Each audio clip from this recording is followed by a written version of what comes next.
Okay, so relativity, like every other theory in the universe, is going to have objections. The first one was the idea that you can't compress the speed of light. It's still disturbing to us, although, again, I've already approached it. Um, Particles in a super collider are much more massive than they should be. Why? Because they're going fast.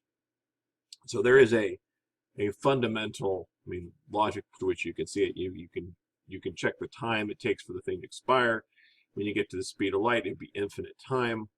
Well, if you went faster than the speed of light, that would be problematic because what's more than infinite amount of seconds, right? If I get frozen instant, I can't be frozen in anti-instant. In fact, those equations, which I showed you earlier, lead to imaginary solutions, which is disturbing if you plan on living in a normal world or a normal rational world. The time, as far as we know, does not have imaginary components. So those were dealt with already. There are some other things, though, you could do. You could make the argument, well, what about this? Ha! I've got a rocket ship. It's going this way. It's going 3/4 the speed of light, according to a guy on planet Earth who's watching that fly. And then this one here is going this way at 3/4 the speed of light. So now I've got a problem. Why? Because we agree that one's going 3/4 speed of light. And these two agree this guy's going the speed of light. So they're 3/4 speed of light. So since they're both going 3/4 speed of light, according to this guy, these two have to be approaching each other at 1.5 times the speed of light. Well, that's not true. According to this guy here on Earth, okay, let me back up. Does that make sense? He would say these two are approaching each other at 1.5 times the speed of light. Now, who sees the 1.5 times the speed of light? Well, the guy on Earth says, aha, you two should see each other traveling the speed of light, 1.5 times the speed of light. I actually can't because you're going 3/4, you're going 3/4. Now, you're thinking, aha, still this guy should see this guy coming at him at 1.5 times the speed of light, since everybody agrees on speed, but not quite everybody agrees on speed. Although these two agree on the speed, which was this one's going this way, the problem arises when you say, this guy says this guy's going 3/4 speed of light. This guy goes, what are you talking about? Oh, that's right. You have a small meter stick, not the regular sized one. Oh, and your clock is running really slow on the wall. So you think this thing is going much faster than it should because of meters. You think it's going a lot more meters because your meter stick's small, and in a lot less time because your clock is going very slow. So you think this is going really, really fast when it's really not. In fact, if I tell you how fast it's going to go in less than 1/4 of the speed of light. Well, how do I know that? Because nothing can go fast as the speed of light. And so you end up with a trap here. This is the first one, is relative velocities. These two can agree on the speed of each other, but they can't agree on the speed of anything else in the universe, which means this situation no longer applies. All right. What's another objection? Here's the fun one that everybody likes to talk about because it's just so wrong. Let's say I am me and my twin. I've got a twin. Why not? So me and my twin are sitting next to each other. I put my twin in a rocket ship, blast them off of Earth. They go flying off into space. His clock, because he's going 0.9999 the speed of light or whatever, some magical number like that, his clock is running slow. So then at some time in the future, when he comes slamming back to Earth, how old will he be? Now, we already posited this idea. We would say, all right, this guy right here would now be, his clock was running slow, right? So if this guy thinks 40 years went by, this guy would only think, we can make a big number because we haven't set a speed, let's say 1 year went by. And so if these two are 25 years old to begin with, this guy is going to be 65 years old and requiring a walker. And this guy here is 26 years old, and they're identical twins. Spooky, cool relativity, but it's not the complete picture. Why? It's not the complete picture because what if you view it from the other guy's point of view? from this guy's point of view, what happened is the Earth, he's sitting in his rocket ship, minding his own business. The Earth flies backwards at 0.99 C. Then the Earth comes back up and slams into him at 0.99 C the other way. Now, whose clock is running slower? According to the guy on the rocket ship, the guy on Earth's, his twin, his clock is running slower. When I look back at him with my special telescope to do such things, his clock is running slower. So he gets the 1 year, and I get the 20 years. Now, here's the problem. Here's the problem. When this rocket ship lands on Earth, one of these two guys has to be older, one has to be younger. It has to be, right? They can't both be right. How does the universe know which one is right? And the answer is embedded in the first fundamental theorem, which is nobody's frame of reference is better than anybody else's, unless you are accelerating. It is indeed true that while this guy is traveling and he's looking back at Earth, the clock is moving slower. But the problem is when this guy took off, blasted off from Earth, he accelerated. And during that time, he loses the right to his own reference frame. When he loses the right to his own reference frame, his clock is the one that is actually moving slower.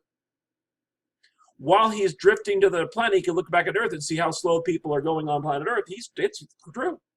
He'd still say they're moving slower. But when he slams on the brakes or he whips around the other planet and accelerates doing that, during that time, his clock would readjust again. His clock would be moving slower. His clocks on Earth would start spinning very, very fast if he were able to look at planet Earth. And during his acceleration, the people on Earth's clocks would be going crazy. And when he gets back to Earth and slows to a stop and lands on Earth, during the time it takes to slow to a stop, although he's still only spent 1 year in the spaceship, and he's only seen these people use, and in fact, he'd only see them using up, what, point whatever his years, if he wasn't watching while accelerating. But the moment he gets out of his rocket ship, this is the man with the beard. This is the old guy. Why? Because he didn't accelerate. Now, if you had a rocket ship, you could push the Earth backwards and then slam it back forwards, then the Earth guy would be the young guy, and the people in the rocket ship would be the young guy. You have a right to your own reference frame unless you accelerate. This is called general relativity. General relativity opens up a can of worms and starts talking about things like, hey, that acceleration is important, right? That acceleration makes you lose your right to your own reference frame.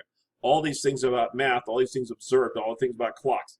When you're accelerating, you are subject to a different set of rules. You are changing your reference frames, means you're changing your answers to all your questions. Another objection was this. This is one of my favorite ones because I picture this one really clearly in my head, even though I was definitely not there. You guys might be thinking, oh, it's only 1920. Clearly you were there. No, that was a long time before I was born. Albert Einstein created relativity, and oddly enough, he never got a Nobel Prize for it. He basically got a Nobel Prize for discussing how dust floats around a room. I kid you not. But lots of people got Nobel Prizes trying to prove him wrong. The guy with the two slit for quantum mechanics, he gets a Nobel Prize for that. Another guy that got a Nobel Prize was a guy who actually was trying to embarrass Einstein in front of a public. Yeah, his job was to introduce Albert Einstein, and he discovered something very interesting. When he was doing his research, because he didn't believe you couldn't go fast as the speed of light, he did not like Einstein's solution. He went up in front of the crowd and he said the following. He said his job was to introduce Einstein, right? You're supposed to say something nice, hey, he's a great guy, he's really, really smart, came up with all these great things, he's working really hard, he's also good at golf, or whatever you're going to say, right? And then you sit down, right? But he instead spent 45 minutes discussing how Einstein was wrong. And his theory was this. He said, look, here's the sun, and here's the earth. Here's the problem. It takes 7 minutes for light to travel between the earth and the sun. It's somewhere between 7 and 8. We'll call it 8 minutes. Okay, and so here's the problem. As the earth goes around the sun, if gravity is a force that is being exchanged with the earth, well, the problem is when the earth is here, force particles are back here. Maybe the force particles go in every direction. Okay, fine. But even so, remember that this force is going to be based on the fact the sun is here, right? And so therefore, it would pull it this way, which is no longer a center-seeking force. Now, it wouldn't be massive, but it would cause the Earth to do this as it went around the sun, like a drunken planet, because of the 7 minutes lag between when the planet is there, when the force that's sent to it would be adjusted. So this became quite a thing. It's been 45 minutes describing how this happened, showing his great calculations and how Einstein has to be wrong. And by the way, the crowd was starting to look at Einstein like, okay, dude, you realize what's going on? Einstein looks like he's paying no attention at all. He's looking at his lapel. There's something wrong with one of his buttons. He's playing with his buttons. He's patiently, he looks out at the audience. He smiles at a couple people, waves at them, keeps like he's not doesn't have the slightest idea he's being ambushed in front of everybody. So Albert Einstein gets up there and says, "Thank you for your generous introduction. It's something that I've been thinking about for a while." And he proceeds to lay out his theory of gravity. And his theory of gravity is that here is what's really going on. That an object sitting inside of space bends. The fabric of space bends when you put an object inside of it that has mass. And so what's happening is things that are orbiting are basically falling and trying to go in a straight line. I don't know why this is not letting me do this, but trying to go in a straight line, but instead they end up traveling along this curvature of the inside, like when you put a coin down on those things at McDonald's so you can donate money to Ronald McDonald's. And he said that is what's actually going on. When you put two objects next to each other, this would dent space and the object would roll together, and that's what gravity is. And he basically said, "Thank you very much for your introduction." He said, "Well, how would you prove such?" Like the guy literally just asked me, "How would you prove such a thing?" So, well, it'd be really easy. All you'd have to do is you'd have to be back here. Let's say we're on Earth, and here's our sun, and we have an object we can't see directly.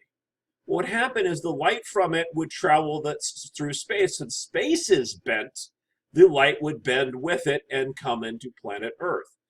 And so all you'd have to do is find an object that's behind something that is massive, like a galaxy or something like that, and that light would have to bend around it, and we'd be able to see it from a different direction. In fact, what would happen is if we were in the exact right place, light coming this way would then bend around this side and come slamming in this way. We see the same object in two places. So you're thinking, whoa. This actually was first discovered by something called a pulsar. Pulsar sends a radio wave that's exactly the right amount of time, okay? Because it's a spinning object in space, has no friction, so at about 8, 9, 10 decimal places to a second, it's actually sending the exact same pulse. And we set up radio telescopes to look in 2 or 3 directions, and it would get it from 2 different directions, the exact same time to a gazillionth. And so the idea was that has to be something. The pulsar is actually back here. Pulsar is back here, and that we're getting the radio wave from 2 different directions. That was really cool, but it wasn't. It isn't as cool as this. Let's do cool, shall we? So here's one. Let's do the next cool. So this is what the idea is, right? You would have gravity. You have a nebula here, and the same galaxy would appear to come from 2 different directions. So if you're standing on Earth, you would see a galaxy looking like it's here and a galaxy looking like here, even though it's in someplace completely different. And here is what we discovered 15 years ago. These galaxies are exactly the same, seen in different places in the sky. So here's 3 more that are also in the same field. In the middle here is our quasar. Okay, this is an object. It's very, very massive. It's almost the size of a galaxy. It's too big. It's similar in size to like thousands of stars, and you see the objects bending around it. That's not good enough. Well, here's something really cool. There's a behind this galaxy. There's another galaxy that is this blue and white thing, and because it's being bent around, we're seeing it 360 degrees. Well, not quite 360 degrees around this object. This is the same galaxy smeared as we look at it as it's being bent around this back object. There's an object behind it, right? It's behind this orange object in the front ground. It's getting smeared here, and it's getting smeared here. And so these look similar, but they're flipped images. And then over here, we've got similar sorts of things going around. So galaxy lensing's a real thing. All right, so done. So gravity is really the warping of